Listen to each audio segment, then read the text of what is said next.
నాయకత్వం అంటే అత్యంత ప్రతికూల పరిస్థితుల్లో మనం గెలిచినప్పుడు కాదు నాయకత్వం, అత్యంత ప్రతికూల పరిస్థితుల్లో వ్యక్తుల తాలూకు వ్యక్తిత్వం బయటపడుతుంది.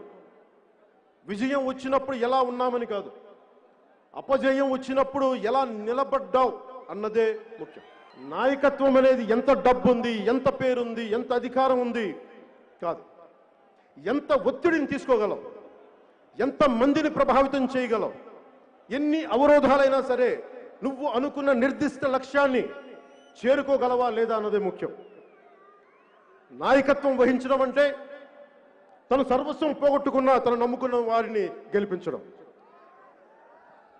తన ఆచరించే నీతుల్నే చెప్పడం, తన ఆచరించని నీతులను చెప్పకపోవడం, తనిచ్చిన మాట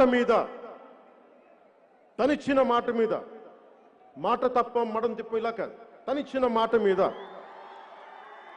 నిబద్ధత కలిగి ఉండటం, కాలక్రమంలో వచ్చే మార్పులకి నిన్ను నువ్వు పోగొట్టుకోకుండా ఎలా నిలబడగలిగావు, ఎలా నిలబడి ఉండగలవు,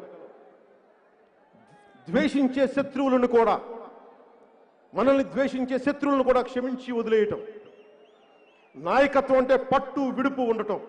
అలాగే నాయకత్వం అంటే ఎదుటివారి ఎదుగుదలని సౌభాగ్యాన్ని చూసి కుళ్ళిపోకుండా ఉండటం, పక్కవాడి ఆస్తుల్ని దోచేయాలి అన్న ఆలోచన లేకపోవటం, రాజ్యాంగ స్ఫూర్తిని కాపాడటం, ప్రాథమిక హక్కు అని అరవబోయే ముందు ప్రాథమిక బాధ్యతల్ని నిర్వర్తించానా లేదా అన్నది తెలుసుకోవటం.